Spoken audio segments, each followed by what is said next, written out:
Yat and welcome to Four Directions of Wellness. I'm Roberta Diswood. Twopahanishle, Sisakani Bashichin, Nakaidina Dashiche Hanahni Dashinella. Soon after the COVID pandemic, the Central Consolidated School District recognized the need for additional support for many students and their families. The district created a program that would address this need. It became the Social and Safety Net Program. Today I'm joined by the coordinator along with the supervisor of the Family Resource Center, which is one of 5 projects under the Social and Safety Net Program. We have Dr. Alfreda Harvey and Karina White. Thank you both for being here today. Can you introduce yourselves? Yes, thank you. Kachin inishle, my deshkishi bashichin, but anhi dashiche, twotsonhi dashinella, ado ten kandat nasha. Dr. Alfreda Harvey and Shia. And I work for Central Consolidated School District as the Social and Safety Net Coordinator. Thank you, Alfreda. And Karina? Yes, thank you. Good morning. My name is Karina White. I'm the supervisor for the Family Resource Center. My clans are Hawatlane, Nishlan, Tkabaha Bashichin, Kintlachini, Zedashichedo, Tachitni, Zedashanala, Ado Akon, Not Ani Nezda, Nasha, or Jashike. Well, I want to thank you guys both for being here. So, Alfreda, I gave a short introduction on how the CCSD Social and Safety Net Program came to be. Can you expand on this and tell us how the program was created? Sure. So years ago, whenever the COVID happened, I came into the district and we had a discussion as a team about what our needs were for our students and the families that we're serving. And because of the transition we had with students going home and go to school from home, we had to come up with a way to continue to support them and help them. And so the schools did a great job helping our students with their academic work and homework and assignments and helping the families with those things. But on the side of that, we realized that there were other additional needs that our students were asking for. And some of those things were just getting used to the idea of being virtual and being at home, and then our support services like the counseling and the nurses and things like that were all virtual. So based off of that, we realized that we needed to do more than what our schools were providing. So I came in with some thoughts with other individuals about how we could provide extra support for our students. And those were things like getting them food bags, getting them hygiene products, getting just essentials to them at their homes, but also when we came back from COVID and we started to transition back to the schools, we also still needed to have those support for our students. But beyond that, we started talking about how we needed to support the family too, because if there was a need for food and clothes and things like that, then obviously there's something else going on there that we were needing to find out, and then also just to be able to know more and better how we could serve them and support them. So this idea came out. I had worked with programs in the community before. My background was in community development and working with resources and community programs that help to do and provide these kind of supports. So because of that, we ended up creating the Social and Safety Net Program. And the idea was that although students had a lot of support within the schools and at the schools, then we wanted to create something that goes beyond school time. And so Social and Safety Net came into play at that moment. And when that happened, the leadership decided to transition McKinney-Vento to Social Safety Net Program once we created it. And McKinney-Vento is our homelessness program for students. We do have students in our district who are homeless. We do have families who experience that also. So once we got the McKinney-Vento program, we were able to create this program under SocialNet that helped to provide even more support for our students' needs. And that was not only the food, the clothing, the hygiene product, but also the behavioral mental health portion. We started to partner with programs in the community and across San Juan County and the Navajo Nation to provide additional support for not only the students but the families. So the support extended to the families themselves. We wanted to see where we could help, but also provide the extra services that we could provide with our partners in the community.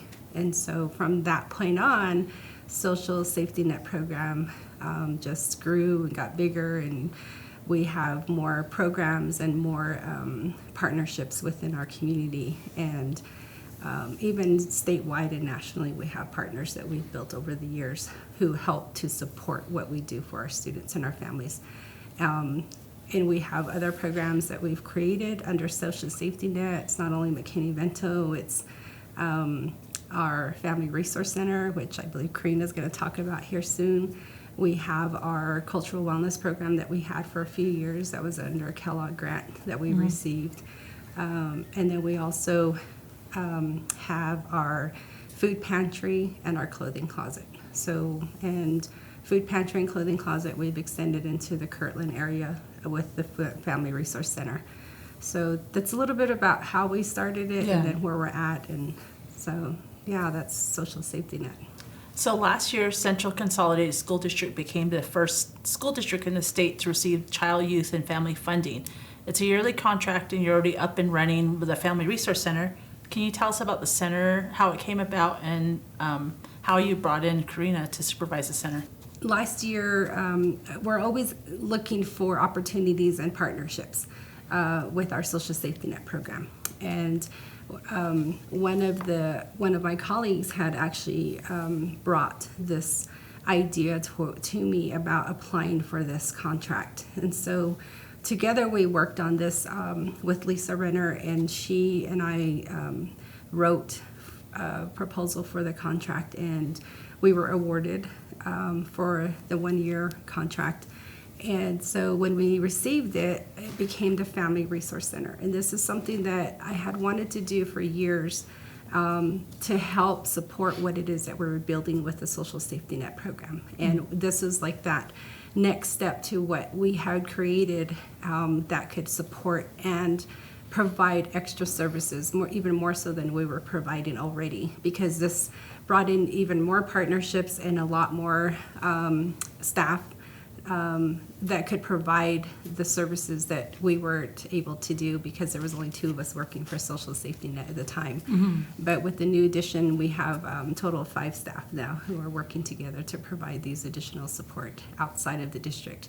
So the unique thing about the Family Resource Center is that it serves all of San Juan County and not just our school district. So we're able to provide support for additional families in the community, and we're also able to create and build more partnerships with that. So that's a little more about the Family Resource Center and how we created it. Oh, wow.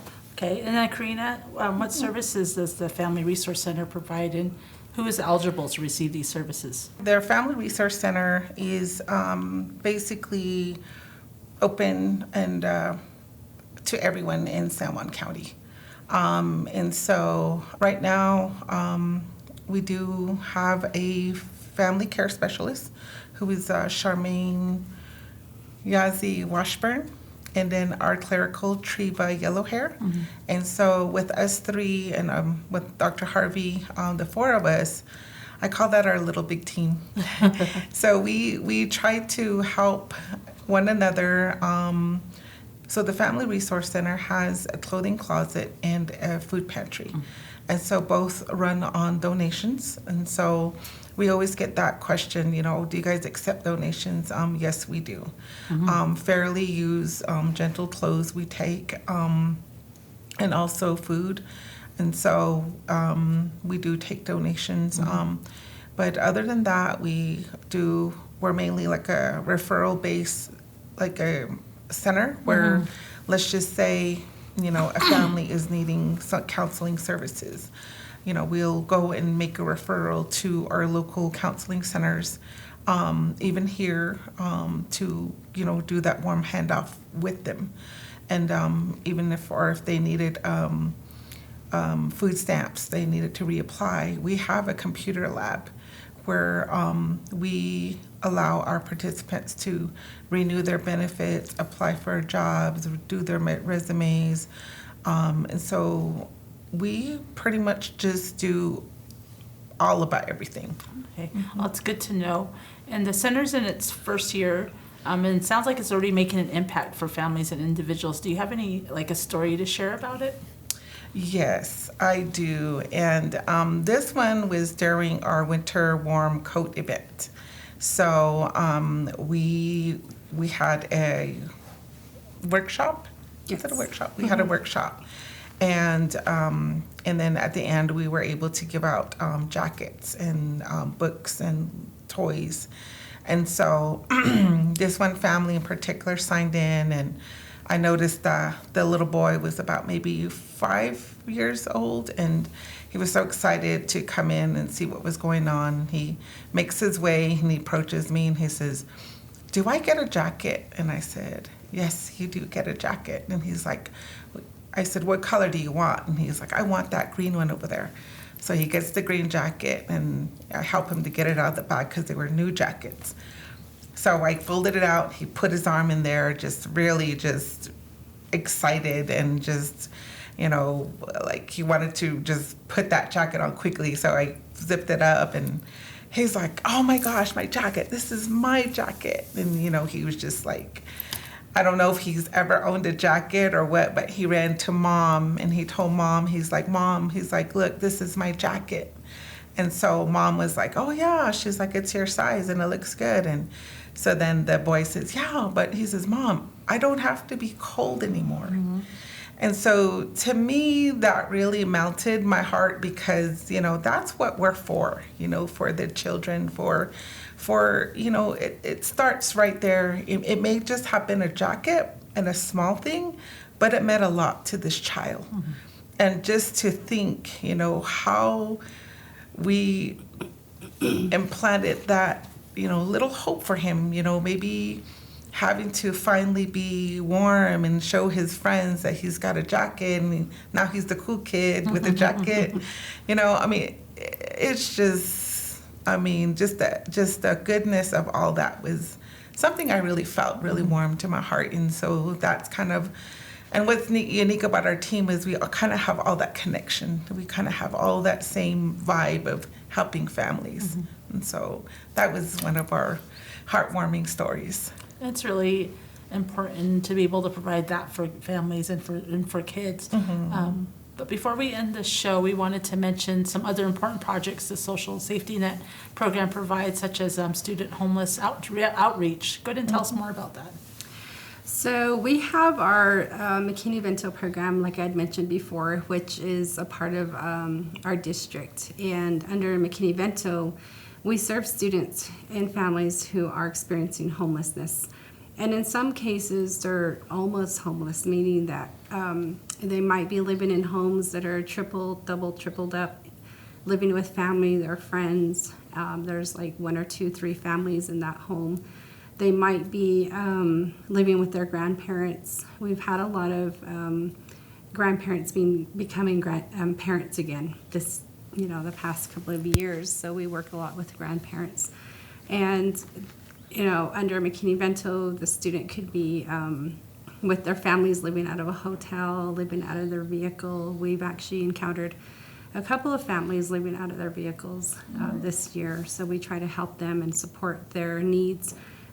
So with the Family Resource Center, we're able to do referrals to help for housing and for homes and to programs that we work with in our county and then also in our state.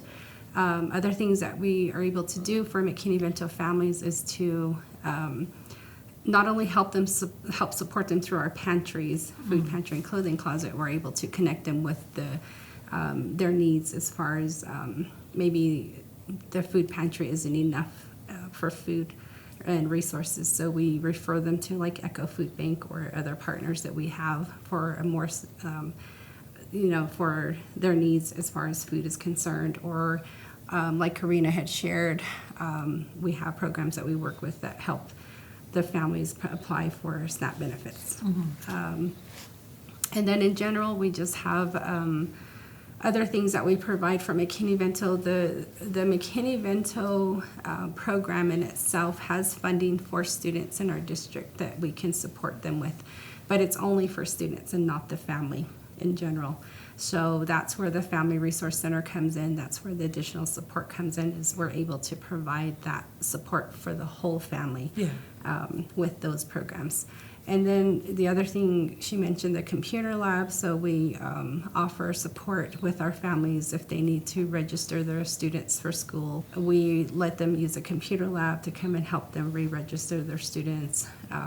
If they need documents, maybe to enroll their child into our school district, then we assist with those kinds of things too. And then under McKinney-Vento, we're also able to assist with some of those needs that some families have.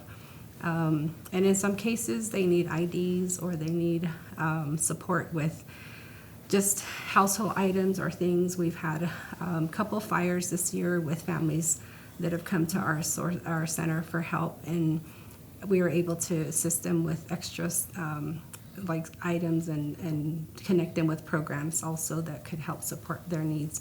So our McKinney-Vento program and the Family Resource Center work hand in hand, and they complement each other.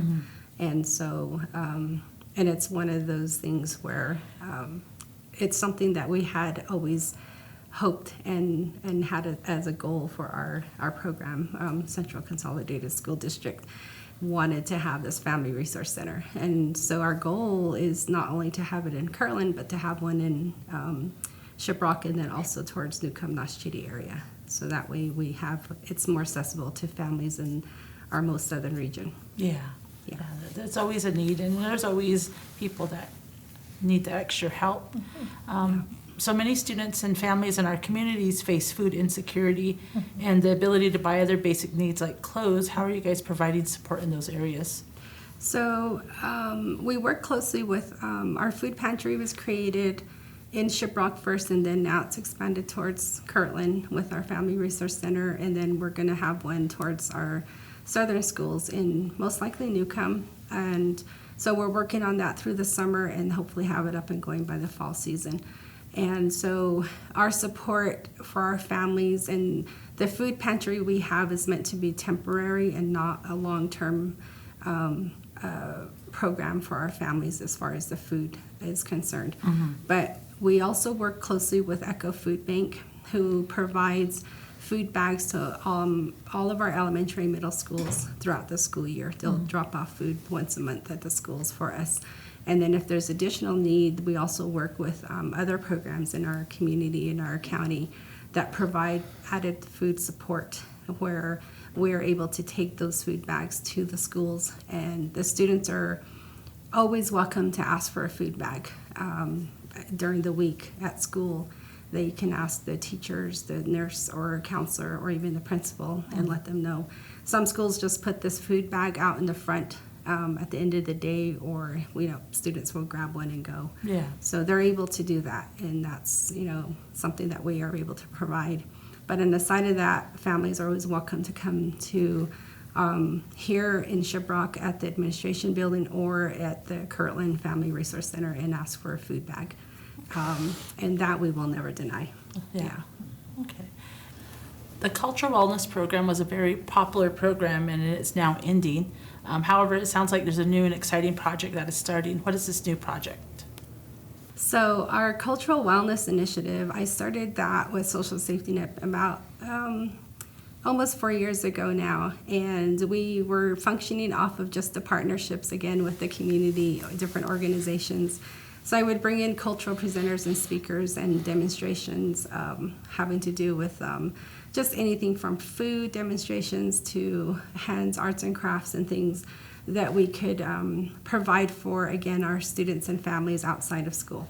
And cultural wellness, to me, when I created the program, was all about that holistic approach that we have about us as Dene people. And so knowing that in our district we have about, I think, 93% or so Diné students, Navajo students in our district. And we know that the family, makes up a majority of that too. So a lot of our programming was built around that concept. And of course, everybody was always welcome, though, to learn and engage with us at these events. And then off of that cultural wellness initiative, we were able to do moccasin making classes. We did basket demonstration. We had dance performers. We had entertainers that were, just from different tribes, and we brought them in just for that cultural exchange kind of thing for our students in our community. We did a lot of workshops on mental health and wellness from a Diné perspective, our teachings, and just traditional things that families, share within our community. And so I wanted something like that to continue. And that grant ended this year in May, and I'm really sad to see it go, but Kellogg really helped to support what it is that we wanted to do for our families in our community. So I wrote another grant, and they approved it for 3 years. We are starting a cultural literacy and lending library at the Kirtland location with our Family Resource Center. This program will be in the building, and it's going to serve our community, again, our schools and our community. The intention is that we're going to have cultural artifacts and books that are relevant to the cultures that we serve in our communities, but also the unique part of it is the lending part is going to be where we're going to be able to lend cultural artifacts. So like if somebody's weaving and they need weaving tools, we'll have some they can come and check out and then use, and when they're done they can bring it back, or maybe basket making tools. I really want to expand and think out of the box and be creative about it, because it's the first of its kind. And Kellogg Foundation is wanting to see what we can do with it. This is the first time they've funded something like this. And so we'll be working with local libraries for the literacy portion, and we'll have a literacy program this summer and then next summer too, to help promote literacy, but using the cultural ways of understanding, even using our Diné language to be one of the foundations that we use as our students and our kids grow and develop with literacy.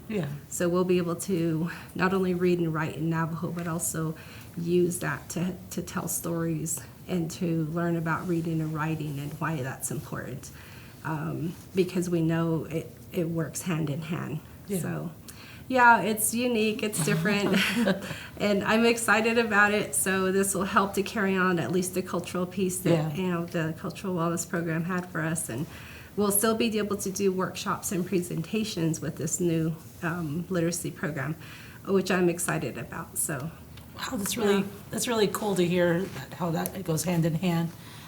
So before we go, I wanted to make sure that we give the contact information, the locations of where you guys are at, and like the hours of operations for all of these programs that you guys are doing, all this amazing stuff.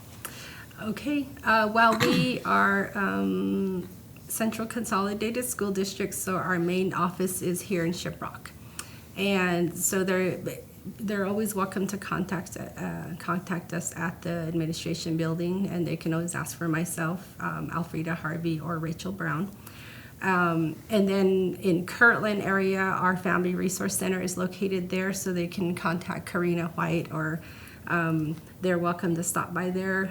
Most people know the building as our Kirtland Early Childhood Center, and so that is actually the Family Resource Center now. And then within that building, we have the cultural literacy program that I was talking about. We have our website, our district website. You can find us under departments and then go to Intercultural Community Outreach. It's called ICO for short. So under Social Safety Net, again, we have our Family Resource Center, our McKinney-Vento. We have our Cultural Wellness Initiative, Cultural Literacy Center. It's going to be there. And then we have the Food Pantry and Clothing Closet. So each one of our programs kind of work in a way that helps to support the student and the families. But we all, as a collective, help to support one another. And so, yeah, that's who we are, and that's where people can reach us. They can go on our website if they want. And so we welcome everybody, and anybody wants to partner with us, they're very welcome to do so. Well, I want to thank you guys both for being here and telling us all about these amazing programs and the Family Resource Center and all the exciting projects that you guys have happening with the CCSD Social and Safety Net program. This has been 4 Directions of Wellness. Hogornet.